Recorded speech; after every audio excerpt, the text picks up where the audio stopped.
All right, here we go. Go on, we're about to hear the most amazing story ever. Go on. Someone made a cottage pie.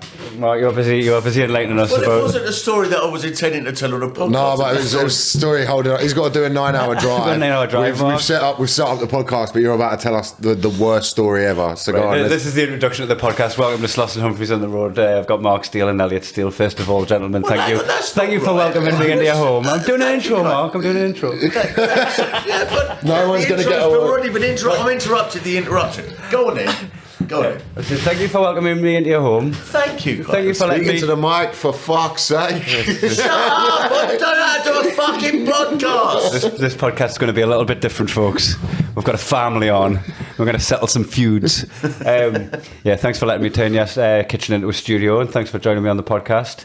But you were about to tell an amazing story about a cottage pie that I'm sure our listeners would love to hear. You started telling the story, and we were sorry did this last night. You do this with stories. You give 5 minutes of unnecessary detail that doesn't need to be there. The story started with I was on a beach, then someone texted me to come over, then they made a cottage pie, then we played a game. I think that's mean though. That's the colour of a story, isn't it? The colour of the story is the little Yeah, bit. all right. What would a story? So Elliot still tells the story of the Second World War. Bloke gets angry, invades Poland, everybody tells him to fuck off, he bombs Japan, America joins in, the end. Yeah. That's it. I think the compromise, gentlemen, would be somewhere in the middle. Firstly, how dare you say that this story was as interesting as World War II? Well, you don't know, do you? Because you've not heard it. Finish the story. So, right, he makes the cottage pie, bloke comes round, knocks on the door and says, yeah, I'm hungry, and he has a bit of the cottage pie. It turns out it was actually Himmler who escaped from Hitler's bunker. And anyway, What's the actual end to the story? The story is that I chased him all the way to Argentina to where he's been living. No, what's the actual end to the story? I'm not telling you. I prefer this World War II hot pot story. Hot pot was it? It's moved from hot pot. I'm not telling you. It wasn't a story intended to be on a podcast, you know. It's like if Tom Cruise is telling a story about someone he met up the Bakers, you wouldn't then expect to tell the same story on the Graham Norton show, would it? Oh yeah, you hit record and the lights are on and you're like, oh, this story's just small talk, isn't it? I'm selling my small talk to strangers now. Tom Cruise, if he walks onto the set of the Graham Norton show just as they're about to record the Graham Norton show and goes, oh, let me tell you what happened to me the other day, and everyone was like, well, actually, Tom, we were about to start the thing before. Everyone's here like set up and got everything going, and then you just stand there going, oh, by the way, here's something. I want to know about the bacon. Yeah. So, Mark, this is what I'm going to propose, right? You say it's not a podcast-worthy story, but we've clickbaited them now. They know there's a hot pot story that was about to be told before we hit record, and now we've teased them with it. And you're a remarkable storyteller. I reckon you go for it, and don't let Elliot interrupt. Just tell us the story about the cottage pie. From the top.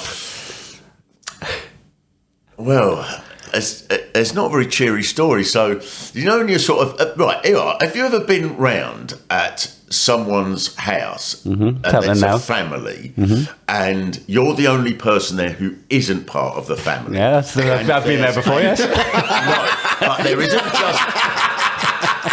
just... You're not allowed to interrupt. Yeah, it's true. You're not just with two people from the family. You're with maybe with a couple and with an assortment of all the sons and daughters that have come from various incarnations. With a dynamic couples. There's maybe 7 people there, 8 people there, of which I was the only one who wasn't part of the actual family. But they're all lovely, and I'll get on with all of them. You just feel like the delivery guy at that point. Yes, a little bit. And then it's decided that there's going to be a game, a game, the details of which don't matter, but it involved writing 5 famous people on a bit of paper and going into heads up a hat, all of that sort of thing. And then you have to describe the person in 3 words to other people in your team or something like that. And one of the people who was one of the older generation there, I thought very much like with my famous people don't put people that are famous to you from 1973, don't put Huey Green, because all the young people there won't know who that is. So I thought, who is it that everyone will know? But this other person didn't, and they put a series of people that you would not know unless you were at least 45. And most of the people there weren't 45. And the family started arguing, and he dug his heels in, and and then when it gets to a point where you think, oh, is this still funny? And is this what they're always like? And then one or two people are going, why don't you just shut it? Why don't you just shut up? Right, just shut up and just get on with the game. And then you think, right, well, at this point can the older person go, okay, maybe, but instead he digs his heels in more. Why are you always like this? I'm always like this. And it was absolute pandemonium, and you're not sure whether or not the best thing to do is to go, I'm gonna go. Actually, well, I was later than I think, but you sort of think that might make it worse. How did you end up with this family party anyway, Mark? Because there was a cottage pie. There it is. When the cottage pie was going to come into this, so you got baited in where you're walking past, and you just like drifted off your feet like one of the Looney Tunes cartoons where the skunk follows the scent of the pie. Exactly. You led into this family home like cottage pie. And then it was cooling down on the windowsill. Yeah. Was this the same family that one time you went round for? They asked you over for a drink, and then someone turned up and started saying Hitler was right for killing all the Jews? Oh, you don't go back to that party. You would never have went back for a game of heads up. Well, he fucking did. He's gone back. Jewish man loves a cottage pie. Fool me once. That was a different person, but yes. It was at the same house. Yes. Was he like trying to do a bit like, he was right, but he went after the wrong people? It should have been Neds and Chavs. It wasn't a comic. No. He was. No, it's this very tall, he's about 6'9", sort of Australian guy. Oh, well, there you go. And I think I know who it is. We mentioned. Oh God, this is going out. This is going to finish me, right? So this is. It's going to end up in Pasco's book.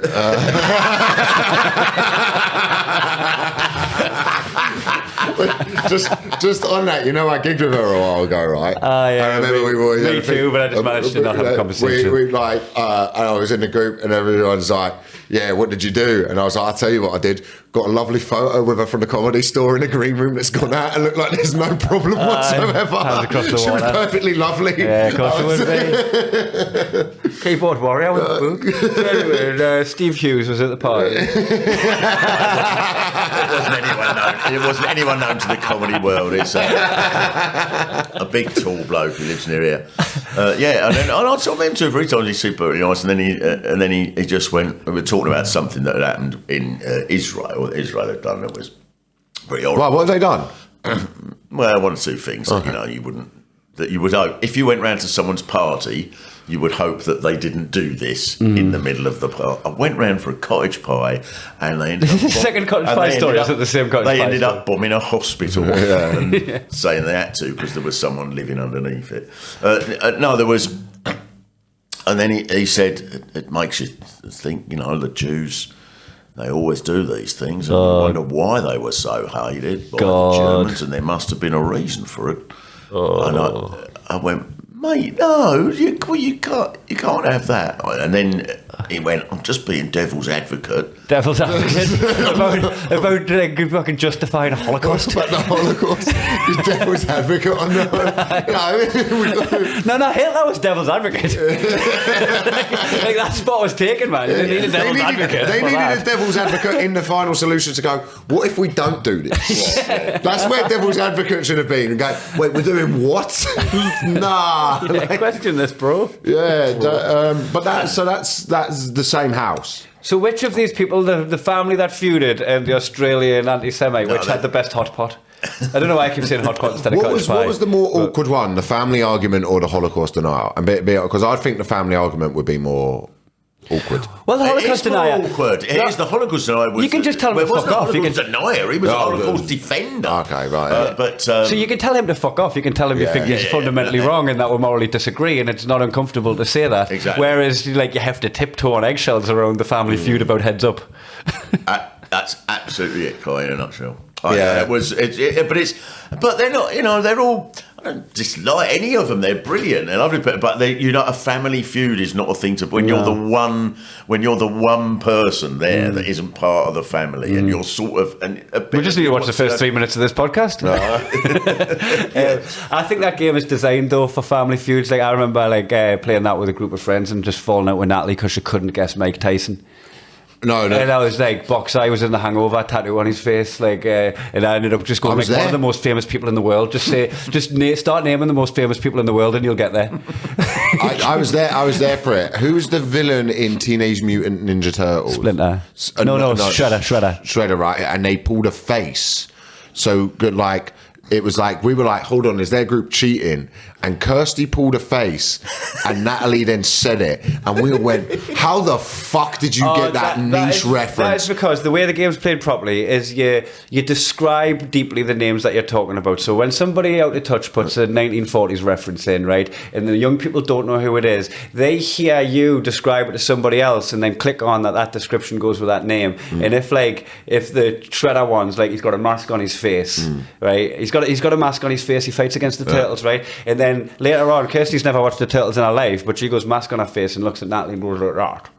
And then that sounds like the Shredder guy that was being described before. So you're picking up... the names come up before. Yeah, so you have to do one in description, one in mime. One in description, one in one word, and then one in mime. So by the third round, everybody knows the names of all the people, even the ones that they didn't know. So that you know the YouTuber, even though you're 76. Yes. Yeah. But that's not what happened on this one, because we were doing mime, and that happened, and we were like, get absolute, and it called. But yeah, I was there for the Mike Tyson incident. Yeah. Which, to be fair, you were in the wrong one.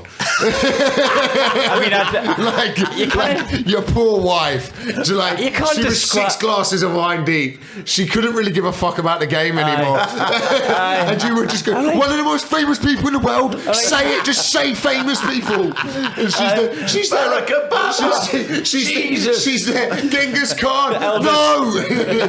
No, but I had went through bit off of Vander Holyfield's ear. Yeah. She's not going to know that. Mike Tyson Mike Tyson's saying anything other than he's black. Yeah. I want to why didn't you just say that? I think bit off to us, because we follow sport all the time. Bit off Evander Holyfield's ear is so obvious. Yeah, that's in the public zeitgeist, though, isn't it? It's in the public zeitgeist, but not to like Natalie. It's like the same way if someone who's 21 or 22 would tell you BTS, a K-pop band or something that's really popular. Or if someone was to go on about if someone was to say to my dad KSI.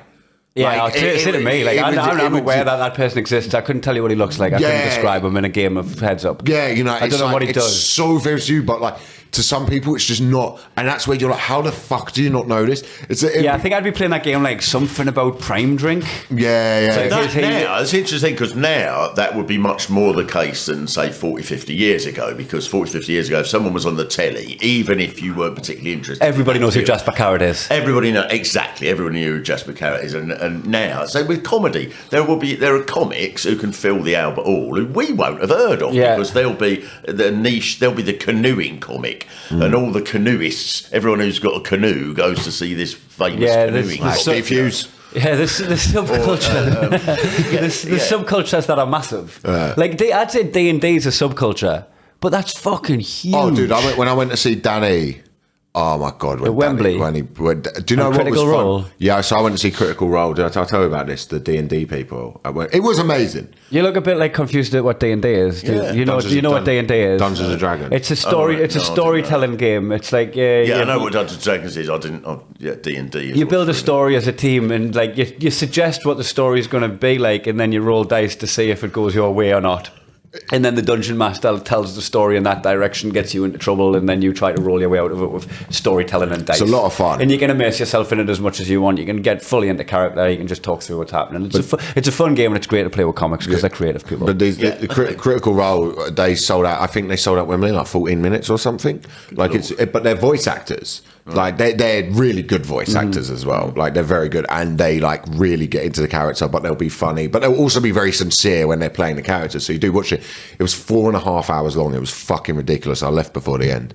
And that would have been like part of a massive campaign. That would have been like episode 20 of 50 or something. Yeah, they're huge. And I got a bit stoned while I was there, and I was walking, because at first, like, you turn up to Wembley, it's really funny. Everyone comes dressed as their characters, as people walking around as orcs and stuff. Right. You're like, what fucking losers? And then you go, hold on a sec. This is the exact same as like a 40-year-old dude turning up with Haaland on the back of his shirt. Yeah. This is the exact. I was like, it's exactly the same as being into football. This. Yeah. It's just nicer. They were just well behaved. There was no problems. It was a lot nicer. There was no hooliganism. No hooliganism. You didn't have the wizards fighting against the warlocks in the car park afterwards. Yeah. No one, the warlock no one going viral because they sung an offensive song about like the great warlock disaster.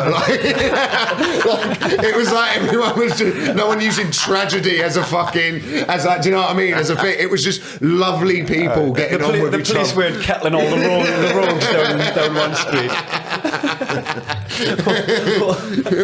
Holding all the warriors in the stadium until everybody else is clear out.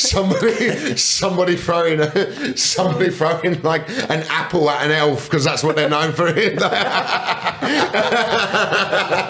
was their racism. Yeah, that was their. Got a lifetime ban. One of the elves rolled a natural one and got a load of DMs the next day.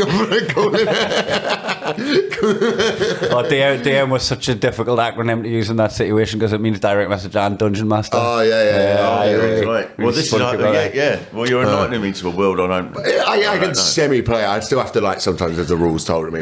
It's a lot of fun. We played it during lockdown over Zoom, and it was really fun. And then if we'd filmed that, would have gone viral. And then it was a good time. And the restrictions lightened, and there was this board game shop in East London that reopened, and the people, me, you, Tom, and Daniel, who had been playing on Zoom, went to do the final part of this campaign in a comic book shop or whatever it was, board game shop. Played for about 3-4 hours, didn't we? And there was people in there, like, not everybody in there was playing games. A lot of people were just using it for the internet hotspot and using it as a cafe to get their work done and get out of the house to get their work done and shit. Yeah. And we were just fucking like making a scene. Yeah. We were like screaming, we were like celebrating some stuff like goals had went. We never worked well as a team. There was bits where we were like stood up like holding our hair because we didn't know what was going to happen. Like we got really suspenseful with it. I think I was the, what is it? Tom got downed, but he used his final thing to revive me because I was close to the Medusa, and then I had like one final shot. If I fucked this shot up, it was her turn again, and you were on like no health. I was on no health. Would have all been dead. And then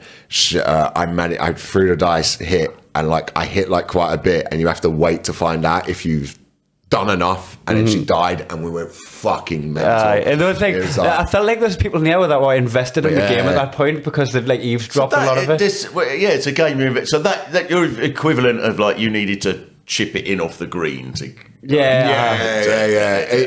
It was as well because you have so much time like invested in it and stuff. But I was trying to tell like Lottie about it one time. It's hard to explain to people that don't care. Yeah, but not just that. She's like, do you do voices? And I'm like, well, sometimes there's some voices.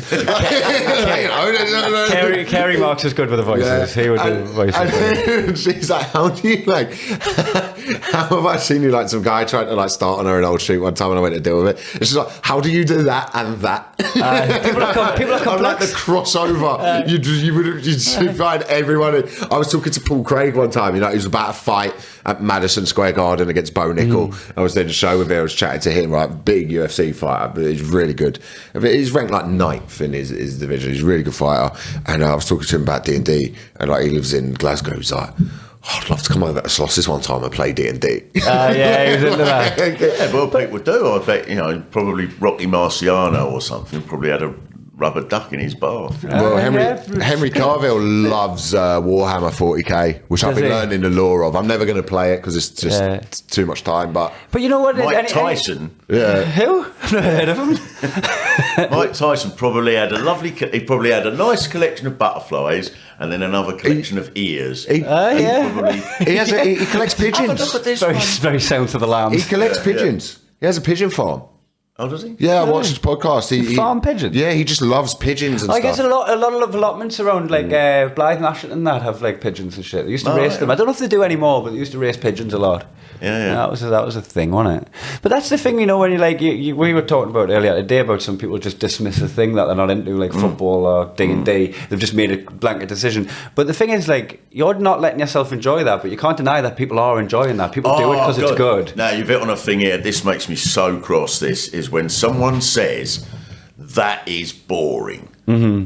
Cricket, sewing. Why do you follow that? That is boring. I thought knitting was boring, and then I gave it a go, and I'm fucking fascinated by knitting. Yeah. It's fucking class. So, because if you say that is boring, rather than I don't get that, or that isn't my cup of tea. I don't understand it. I don't understand it. Because that's putting it on yourself rather than the thing. Exactly. Yeah. I mean, I don't, fishing to me, I don't think it will ever be a thing that I'm going to be particularly interested in, but I can see why people would be.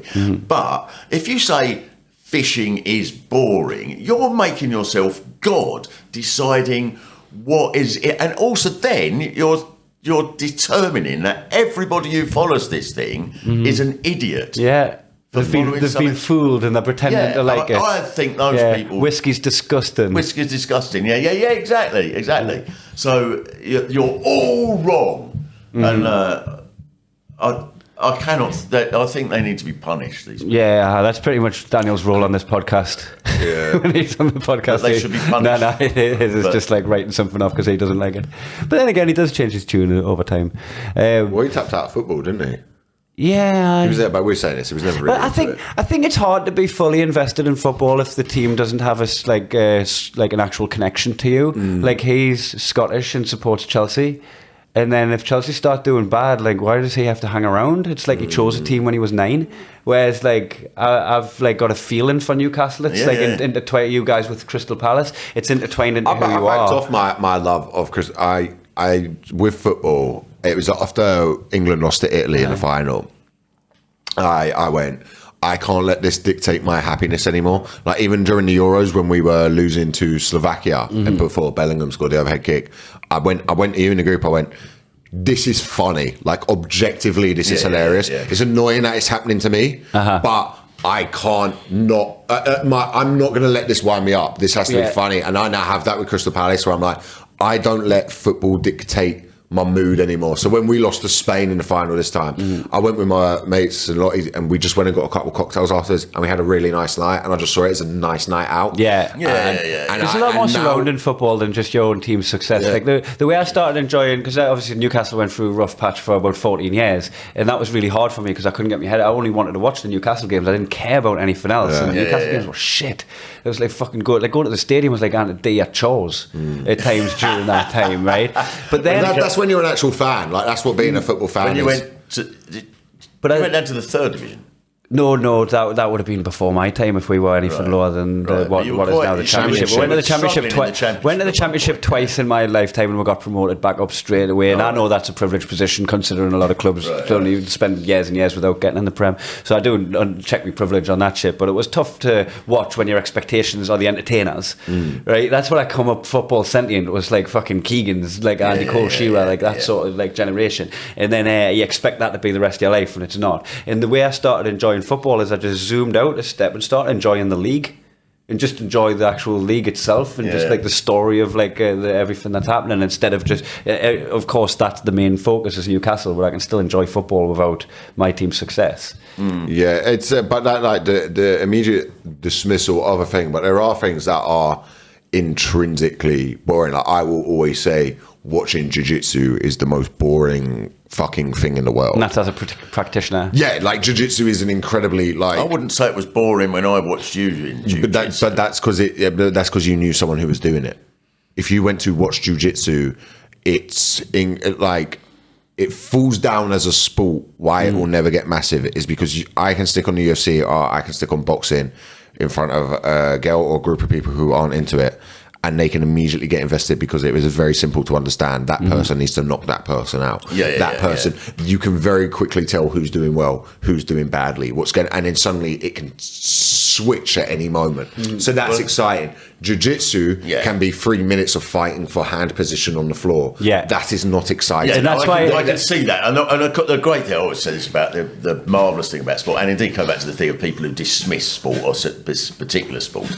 It's not the ball, it's not the whatever the thing is, it's the human beings. If you had two robots who could play snooker, that would be, I suppose, mildly interesting. But when you've got a snooker... Yeah, it would have a novelty value for sure. Yeah, but it's the tension, and it's Ronnie O'Sullivan, and it's, I hate snooker, I'm giving it up, and all that, and you've got someone else who's maybe really sort of diligent and in a different sort of personality, and the tension gets to them. And boxing, obviously, is so much about that and what's in the head.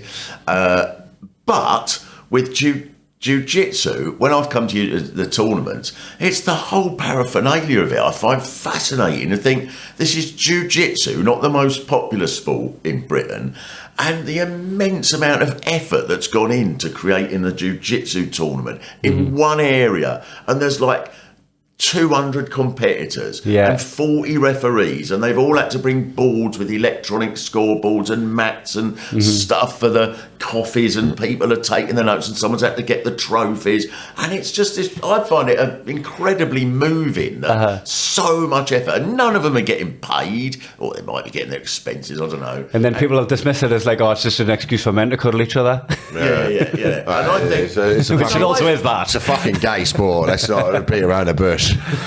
But then but as well, it's like, it's why, like, you usually find the higher up you go in Jiu-Jitsu, the more it comes very Dungeons and Dragons. It's exactly the same as Dungeons and Dragons, like, because you'll find like there's a very intricate guard play that, like, someone goes like, I play like a reverse De La Hiva into that to go to a single leg X, then I'm going to false reap and go for, and it comes exactly like this terminology. You're talking about which spells you're going to cast. And it's animate the corpse so that you can get knowledge from it. Yeah, and it gets incredibly like that. The higher up you go, like, you will go into a gym and you will just see the most mild-mannered, nerdy guy who is fucking wicked on the mat because he understands how to learn and patterns. But what I was going to say, do you know, like, in regards to sport, what people I think I would have publicly whipped and walked naked through the street? Shame. Keep politics out of sport, people.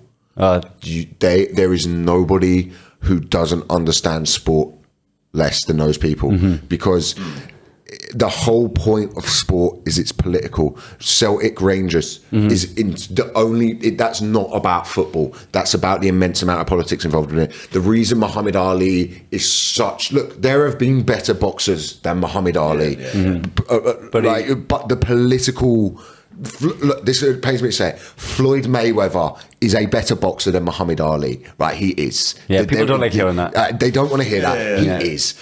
He's not as liked. We don't talk about it. It's the first time it's ever been mentioned, and we wish it hadn't. He's not as liked. He's not as loved. Why? Because of the politics of Muhammad Ali. So when someone like takes a knee in football and someone doesn't want to have a conversation about race, and they goes, well, I just think politics shouldn't be in sport. The entire point of sport is it's tribalistic. We're meant to be getting political about this. Your political affiliation and your football team is a huge thing in Europe. If you are a Lazio fan, you are probably quite right wing. If you are a Roma fan, you are probably slightly less right wing. It's a huge. What are you're going to tell African Cup of Nations? You're going to get to say when Ghana versus Nigeria. Hey guys, keep politics out of this. It's a whole fucking. The Euros is just ethno nationalism with a little bit of football being played in between. And I think I think that's absolutely right. And in a million. I mean, I would say it's not just politics. Serbia, Albania. Could you imagine that game? Are you going to say, "Hey guys, keep the fall of Yugoslavia out of this"? Yeah. Well, and also, it's not just nationalism; it's every other. Like Ronnie O'Sullivan, for example, he represents a certain disdain for authority. He's obviously always personally very political. He was a Corbyn supporter and so on, and that represents a certain.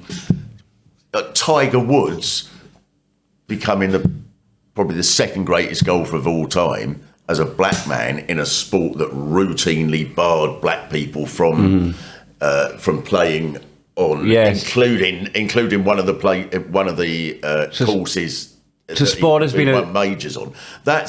It's been a platform for social breakthroughs historically over the years. Well, Jesse Owens winning the and then as soon as people start seeing new social breakthroughs happening, they're like, no, like keep politics out of sports. Well, there was some cunt in Cologne with us who put out on an England flag, "Stop the boats," right? Which, like, look, I hate that we have to do this, but like, if we're going to take the knee, that prick, as much as I disagree with him, he's allowed to have that on his thing. I disagree with it, but he's allowed to have it, yeah. But he's the type of person that's saying keep politics out of football. People then found tweets of his going, keep politics out of football.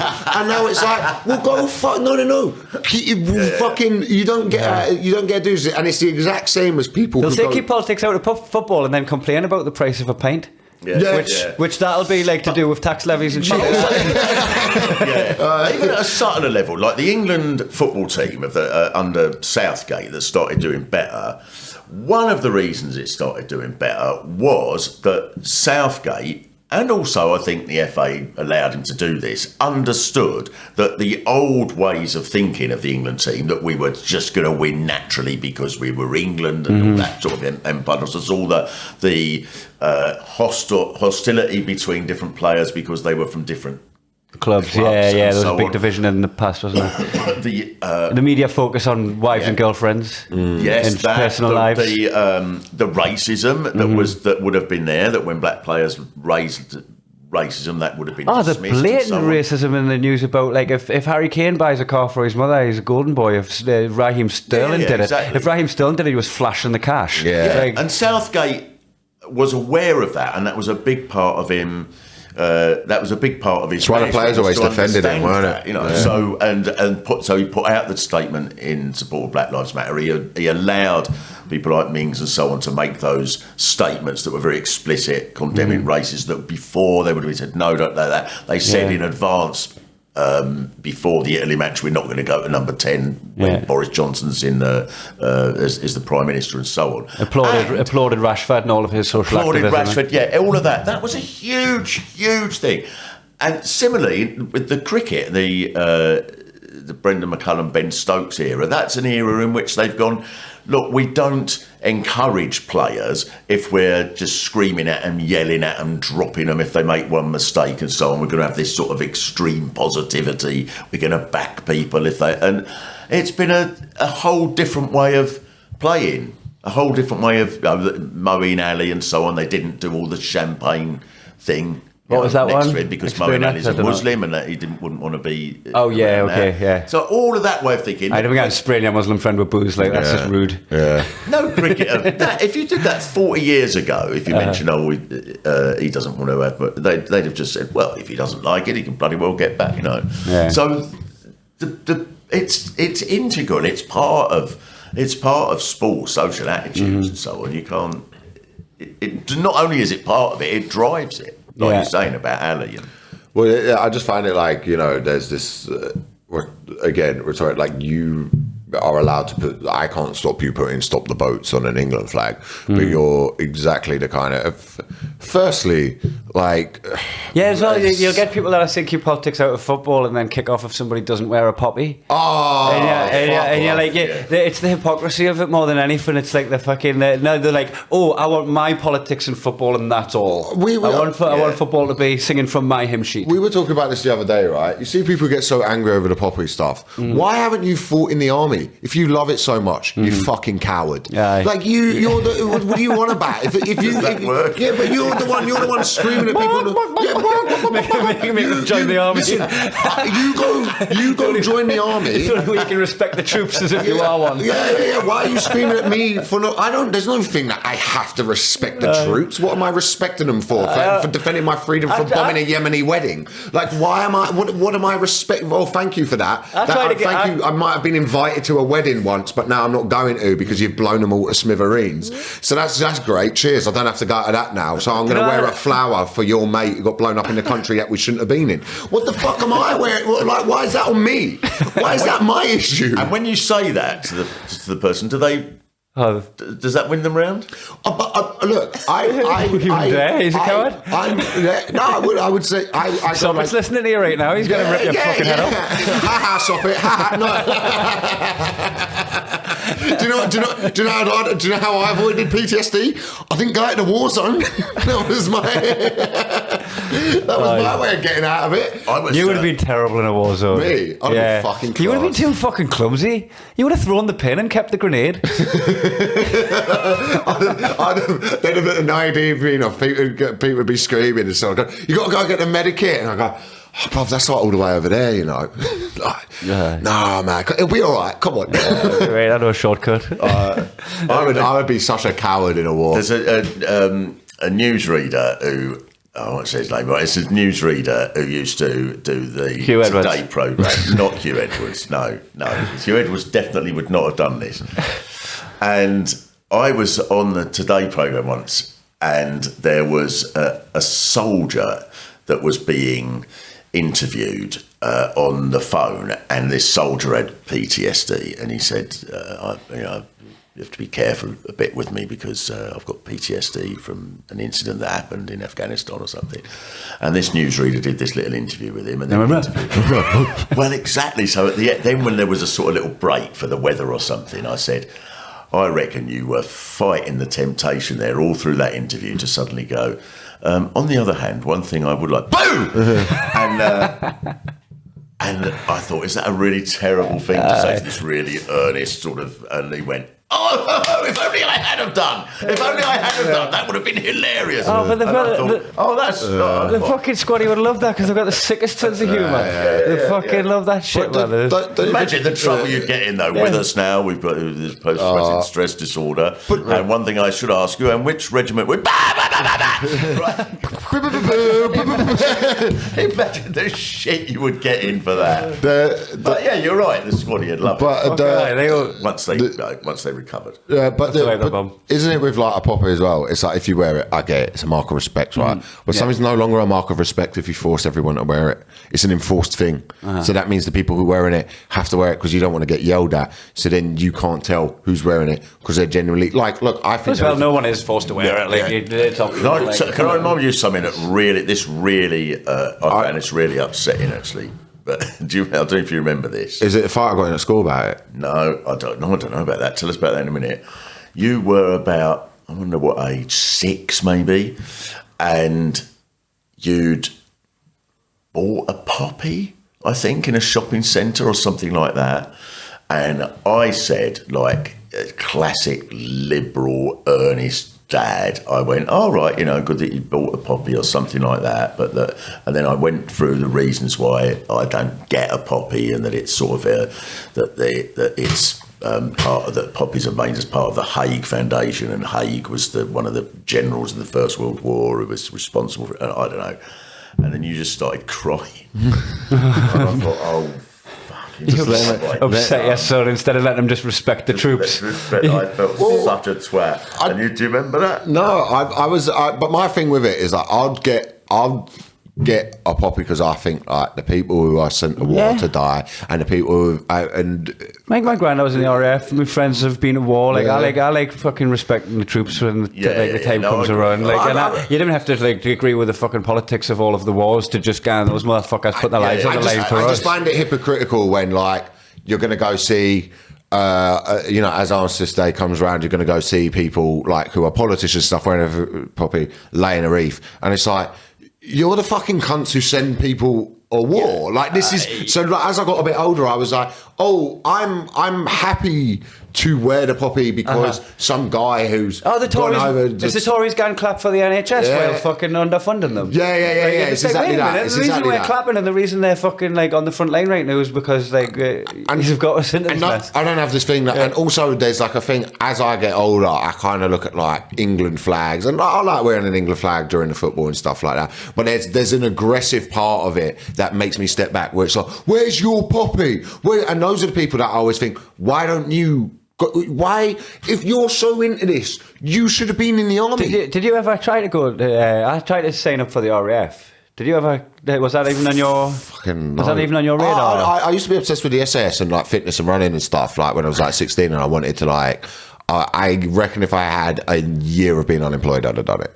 Like if I hadn't found stand-up. You wanted to be SAS? No, I just love the idea of like going over to Brecon Beacons and stuff like that. I find it fascinating. Like I was generally obsessive with it, but then like I started doing stand up, so I was like, I wasn't gonna do it. Because mine was like that was the only thing holding me back from joining the SAS. That was the only thing. Apart from you don't simply just join the SAS. The most elite group in the world. You don't have to be the most. You'll be very pleased to know that stand-up didn't really work out, so I'm going to come and join your elite regiment. So if you can just sort of let us know where it is that we're going. Where am I going to be sleeping? You're going to be parachuting me into, and a man who turned up late to Muay Thai. I turned up late to Muay Thai yesterday to get out of doing the plank. I wanted to be I think it was like weapons loadmaster or something. I wanted to be like some engineering like level of like RAF, like working on, I wanted to work on planes. I was fascinated by planes. That sounds like someone in the Dungeons and Dragons again. It does, doesn't it? But just with missiles instead of spells. So I went into the RAF thing, and they sent us for an eye test, and I give them the eye test results, and they sent us the list of things that I could do, and it was just a bunch of things crossed off, and then like chef at the bottom of the list with a tick next to it. Thing. Which is why do people who are chefs in the army? Why do they get respect? What do you mean? Why do I have to respect them the same way? Because they're feeding the fucking people that are going out of the war. Yeah, but they've probably gone to keeping the food in their tummies, you know. They've probably gone to the why do you applaud? Province or something. At the end of a gig, you give a round of applause for the people at the barn. I don't mean it. I don't mean it. I think. Let me just make this clear. I think what I've done is vastly superior. You just can't say that. You're not allowed to. You're not allowed to say that. You're at an event that revolves around you, and people clap you when you walk on stage. I don't think they see you, and there's the guy clapping, and it's just a little bit going. It's not just me that's part of this operation. They poured your paints. They fair enough. I apologise. Give them some of that now. I apologise. I apologise to all the military chefs out there. And I'll be wearing a poppy. I'll be wearing a little stain on my shirt in honour of your little bean spill on my shirt on an apron in honour of. No, I got. It's quite a bad story. I got in. Do you remember there was a guy at my school, Mr. Jones, who used to run centre, who was in the army. I was running centre. So if you got in school exclusion, so my school wouldn't exclude you. You had to go into school. The person that was in charge of detention. Yeah, you'd go in. Mine was Ross Noble's mum. I would be on detention with Mrs. Noble. You're joking. Yeah, that was me head of year. And she still comes to me shows. Right. She'll probably be one of the Newcastle ones. She doesn't tell me she's coming, but she's been to every single show I've ever done. Oh, that's brilliant. That's a brilliant story. Right, I've never met Ross. Now ruin that. So the centre was in school. You go in an hour after everyone else, and you leave an hour later than everyone else, so you don't get to see anyone. Like it's kind of a weird punishment. You were in there quite a lot. I was in there quite a lot. In fact, the number of times I had to go up that school, I reckon I was in that school more than you were. And there was this lad. I had a poppy on, and this Afghan lad came up and like tried to rip it off us. Which, like looking back on, probably fair fucks. But I'm 15, so some lads come up, and then me and him have just had this scrap. We've just had like a fight in the school, and it's got separated. Imagine just the whole war just went, well, let's just decide it in the schoolyard in Croydon between these two champions. And that's how the Taliban got back into it. They lost on my dime. I wasn't able to keep them off. And so I went into the centre, like we've had this fight, and the guy running it was called Mr. Jones. He took us to this other room, and he was like, right, what's all that about? And I told him, and he went, oh yeah. He went, can I show you some photos? I went, yeah. And he brought out these photos of him in a ghillie suit with a sniper, and I'm like looking at it, and I'm like, right. Child soldier. No. He's like when he was fighting over in Kosovo and Yugoslavia, right? And like me, the kid you were fighting with? No, the teacher. Oh, right. Yeah. I just nearly got into a schoolyard scrap with a child soldier. To get let off on Tuesday mornings from maths so that he could go and fight. The fact you're fighting in Kosovo, this Afghani kid is just like a Che Guevara at this point. Traveling the world, getting into different fights. Ukraine at the moment. He wasn't allowed to score on Tuesdays because he had to protect a diamond mine. See, a teacher was ex-military. So, not just ex-military, like special forces. Right. Like so I went like, oh, were you in the special forces? And he just went, oh, they give it some silly name like that. And then he never let on about anything else. But he was just like to me, like, he was like, look, if someone does that again, he was like, yeah, fuck them up. He was like, why are you letting this man teach kids? No, Well, I tell you what. That's been, I tell you what. Been seen atrocities of war and PTSD. He was put in a multicultural I swear school. to God, this guy. No. This guy was class. This guy, everyone, For you? everyone loved him. Everyone loved him, Mr. Jones, because he was popular because he was just like he would just go like. He just was one of those. If you went into a place and people had a fight, he'll come in and go, "What was the fight about?" And sometimes he'd be like, "Look, you've got." He's like, "If you're going to fight, you've got to come in here and take the punishment." But yeah, don't let someone do that. Like he was just like reasonable, but he never let you off. Yeah, like he was totally fair. He was like, "You've got to sit here and serve your punishment because we're a school, and this. There's got to be order." But yeah, this is the world. Like it's going to be like that sometimes. And he was just always invested in what you were up to out of school. Nice, like if you got into boxing or something, he would like come with you to the boxing gym. And like he was just one of those. He cared for his. He was like someone in The Wire who like gave a fuck. It's funny how your perspective on teachers can shift as you get older as well, because you look back at the ones that were like a bit more strict and disciplined, and you hated them when you were in school, and you look back and go, oh, they actually cared. Yeah, they were actually trying to keep some form in the class and keep learning. And then you get the teachers that would swear, and you thought they were cool, and you're going, why is he showing off in front of children? And then you get the ones that would like always come in like Brill cream and fucking aftershave, and you're like the girls would fancy him and shit like that, and you'd be like, what is he coming to school trying to pull? Yeah, we had the fuck was that guy? There was, but then I remember going to the parents' evening at your school, and Miss Jameson. Well, who I told you was mental and you wouldn't have it, and then you met her and went, oh yeah. Yeah. All right, well, come on to Miss Jameson. So that and then you were married for 3 years. Exonerated in the thing. God. I got exonerated. No, you know when a kid's like, this teacher's like, not, and you're like, yeah, sure, and then you meet her and you go, fuck. You lot have some strong unions, the fact that she's still working. Well, Miss Jameson is the one that threw out a kid in your class because he says Scouse. He called another kid. He said I was referred to him as Scouse, and she threw him out as racist.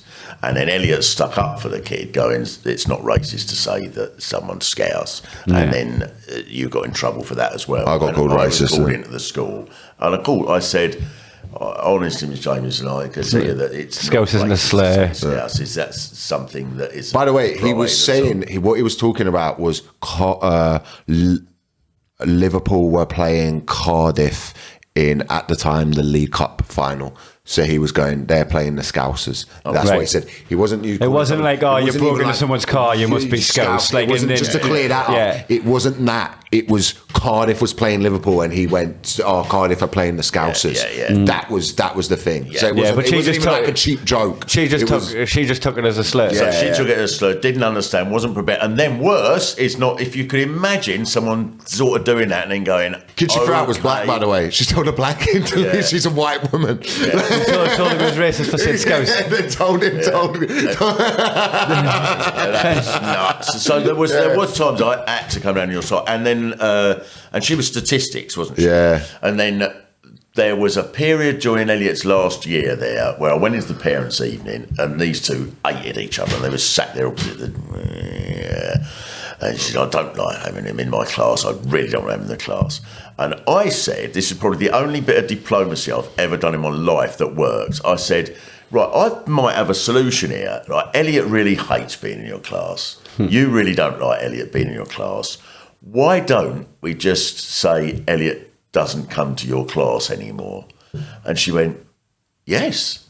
Great. And then you went, yes. And then I said, as a little joke, she's a statistics teacher, I said, I think we can say that 100% of people in this little meeting are happy with that result. And she went, well, I don't think that's funny. Honestly, she recoiled from that, even though he's just like come to a conclusion and agreed on something. Yeah.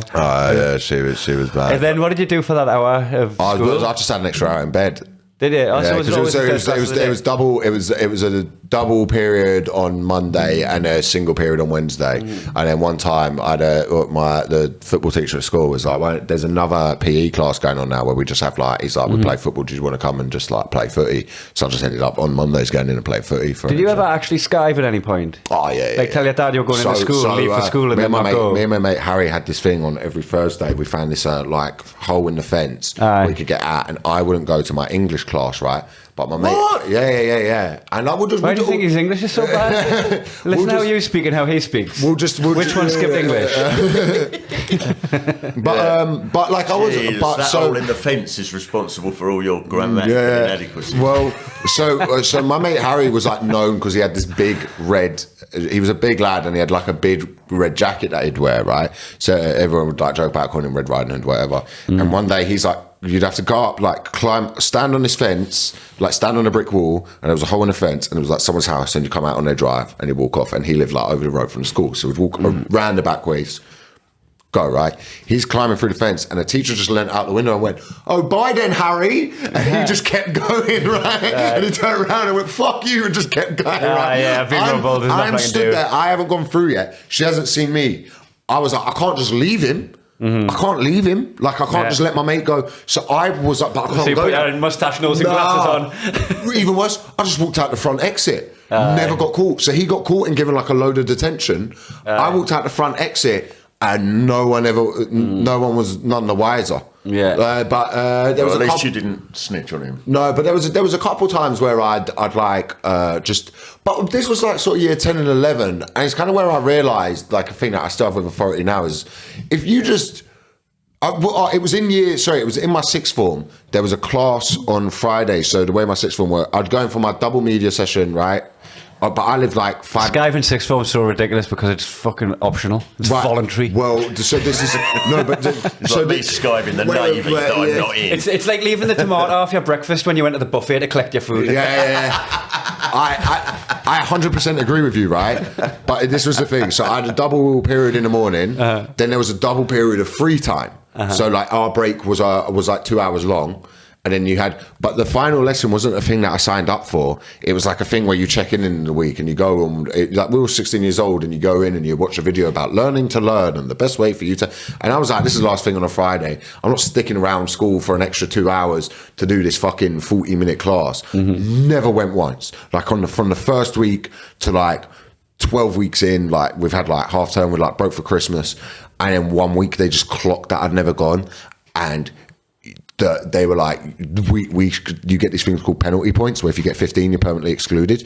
I was already on like 9, and they were like, for each lesson you've skipped, that's a penalty point. So they were like, it's permanent exclusion. They were like, you're out of here. Because I'd skipped, and I was going like, right, because I didn't go to this class that I never signed up for. It wasn't like a thing. It wasn't like That's not what you want to learn. And also, I went, just think about this logically. Or the other one was like, so say you were in for your first period, say your first lesson was during, after that double break I was talking about, right? They'd want you to go to registration, then you'd go back home, there'd be that break, and then you're going for another lesson. And I was like, absolutely fucking not. I'm not getting up early in the morning when I don't have to get up early in the morning. Yeah. Like, that's just stupid. So I wouldn't go in and they'll be like, well, you are, and I'd worked out Because you were in conformant to the... I'd also worked out this other thing, like if I just didn't go to a form and say I went to my first double lesson of the day, which was in the morning, you only got a 15-minute detention, but form was 20 minutes long. So I was like, well, I'll get an extra 20 minutes in bed, and then I'll just do a 15-minute detention at the end of the day. That's like, and it was a business and enterprise school. So I was like, that's shrewd business. So then I'm gaining 5 minutes. So I was like, but I get an extra bit of a lie-in. Effective businessman, because I'm getting more sleep. But I turn up late to class like eating ice creams. I just worked out you could do whatever the fuck you want. I still hear this for the stuff for the first time that he was doing. And you were like adjacent to it the whole time. You were like there. You don't know. You was coming in. You don't know. You think just leave for school. You think you know what's going on, and you. How can that whiskey? I didn't know until years later that you'd stolen the whiskey. But parents track their kids now. You know they put like a fucking like. It must be hard to parent with kids on the phone. But you can see where they are on the like air tags. I was or whatever. so proud yesterday. Just by the way, so my granddaughter, Elliot's niece, she's 3, and her favourite little character. This is great. One of the great things about having a grandchild is you can bring back your old material. Oh, nice. So I've with Elliot and his sister, they used to like this shark, right? The shark used to come and eat everything. Give me all your. I'm going to eat your house.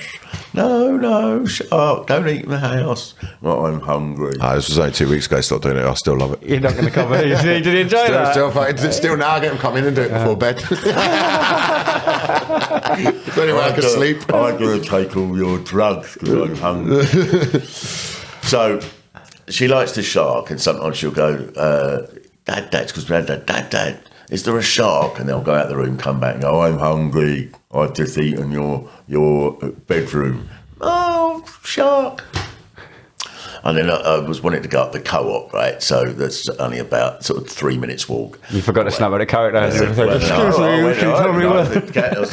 the shark's gone up the co-op raise. The shark's gone up there. So if we want to see the shark, we'll have to go up there. He's gone up there. He's eating all the food. All right, then. So we go up the co-op, and then I go into one little aisle and come out, and I go, I've eaten all the sandwiches and the pizzas, but you mustn't tell anybody that you saw me. All right, then, shark. And then I went back and come back as me, and I said, I can't find the shark. Have you seen him? No. You haven't seen the shark anywhere at all? No. And I thought, my granddaughter's not a snitch.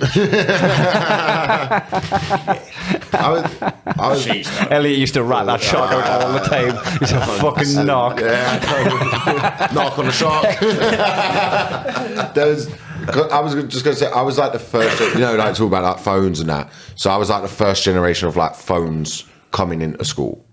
Like that being like smartphones being in. Smartphones. I was going to say, because I took a Nokia into sixth form. I mean, to the point of which it, like they didn't know how to deal with the problem of it. That like it was like in my school they had a thing like if we see your phone we take it, your parent has to come in and get it. Right. But because it was like, which is when you really think about it, is a really stupid thing to do. People need phones now, and there was one I was in sixth form where you'd rang me actually, and my phone went off, and I turned it off. I went, oh, sorry about that, and put it away. And the teacher went, oh, you got to hand me the phone. I went, oh, I'll hand you the phone for the rest of the lesson, but like it's Friday, it's about to be the weekend. My parents aren't going to come in and get the phone. I'm then without a phone for a weekend, and like, I'm going out. I went like, say I needed a call my parents for, say something happened. Just logically, it's better I have my phone. And she was like, well, no, you need to give it to me. And I just went like, yeah, but you're not going to get it.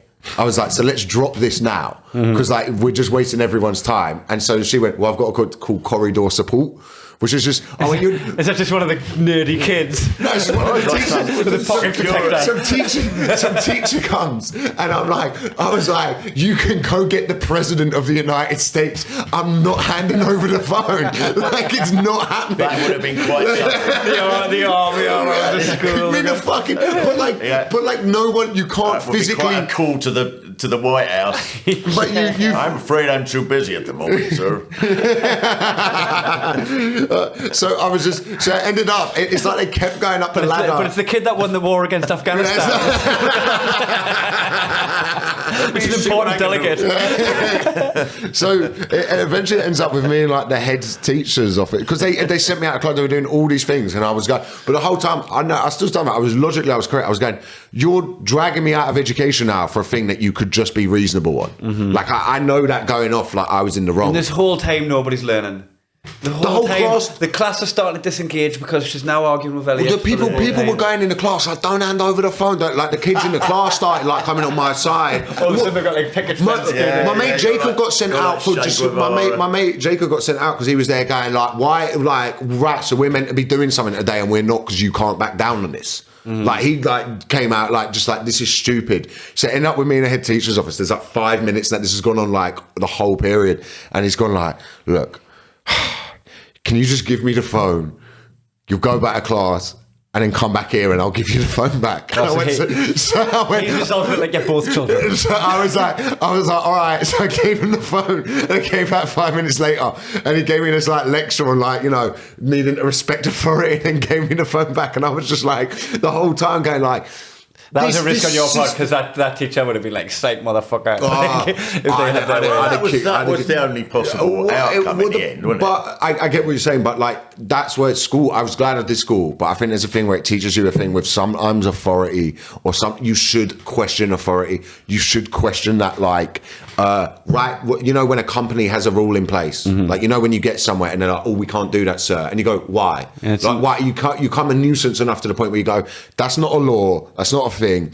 You're just trying to stop me. It's the rule. So it's like a cafe that goes, you can have bacon and egg, bacon and beans, but you can't have egg and beans because we don't do egg and beans. It's not on the menu, so we're not going to do it. Yeah, so you have to. And then you go, but you can, though. But you can, yeah.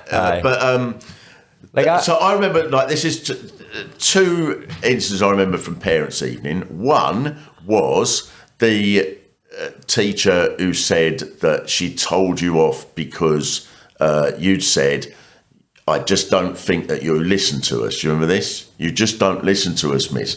I feel that when we say anything to you, I might as well be saying it to those flowers over there. You remember this? And then a little bit later in the lesson, she said, Elliot, have you got anything to say? And you went over and said it to the flowers. Yeah. And the class all laughed, and that made her angry. And then another one, and this guy actually told me this, and he was quite a nerdy geography teacher. Mr. Dolan. Mr. Dolan. But I quite liked him. And he said, yes, well, he asked interesting questions and he seems to take an interest and he's been doing quite well and obviously there's room for improvement. I said, thank you very much, Mr. Dolan. So there is just one incident I should mention, Mr. Steele. I said, what's that? He said, well, we were doing a project on Britain's seaside towns and I asked the class if they had any particular seaside town that was their personal favourite. And your son very quickly put his hand up and said, Brighton. And I said, why Brighton? And he said, because Margaret Thatcher was nearly killed there. That's what he said at school. And he even announced to Crystal Palace's arch nemesis Brighton, just so he could land the joke. Because I could not have said Sunderland. Even if Margaret Thatcher was actually killed in Sunderland, I couldn't have said Sunderland. I don't run over. But there was. Do you remember the one where I got in an argument with the teacher because she said Che Guevara was Cuban? Oh yeah, no, and he was Argentinian. And I got sent to the head teacher. There was this teacher, and we were doing a thing about Che Guevara, and she was talking about he was Cuban. I went, he wasn't Cuban, he was Argentinian. And then she got in there, she got a bit rude. She was, I think she was a substitute teacher, and she went, well, you know, I've got a history degree. And I went, wow, and you're teaching a class. And then I went. And then I did pull it. I went, my dad only wrote a BBC show about it, but you know, you've got a history degree. Yeah. And then so I was like, you know, like my dad hasn't got a history degree and got a BBC show out of it, but you know, well done being a substitute. Well, I'm sure his editors wouldn't have let it through if it was a lie. Yeah, well, and because she did get but I know I was being a cunt, but she got cunty, so I got sent to the head teacher's office, and she was like, well, you got to apologise, and I'm like, I'm not apologising for being correct. The teacher, I'm not apologising for being correct. Like I was like, what? I'll apologise for the way I was about it, but no, not even that. Fuck her, innit? You're a substitute teacher. No, but there's a guy who was a trade union official, quite a prominent trade union official, and he's won everything. Everything's a little bit of a confrontation with him, and he was telling me, he said, "All right, they got my parents' evening with my daughter. My daughter's like 12 or something like that, right?" And he says, so. The teacher said, I've got to raise an issue with you because she questioned me in class about something. And I said, oh, right, did she? And she was sat there. I said, did you question him in class? She said, I did, Dad, yeah. I said, what did you question him about? And she told me. And I said, right, so was you wrong? And he said, being wrong is not a matter, sir. And I said, but was you wrong? And he said, well, that's not the issue at stake. I said, well, I'm asking you, was you wrong? And he said, well, look, I said, was you wrong? And he went, well, yeah, I was wrong, but on this occasion, I've got 10 quid out of my pocket. I said, there you are, darling. Always remember to question people when they're wrong. Right, that's it.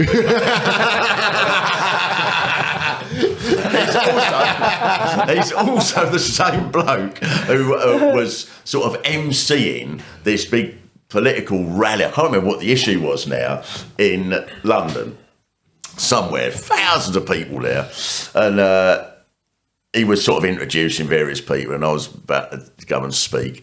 And he went, I can now tell you, this is all the crowd, he said, I can now tell you that very proudly, this demonstration on Twitter is currently trending above Ebola.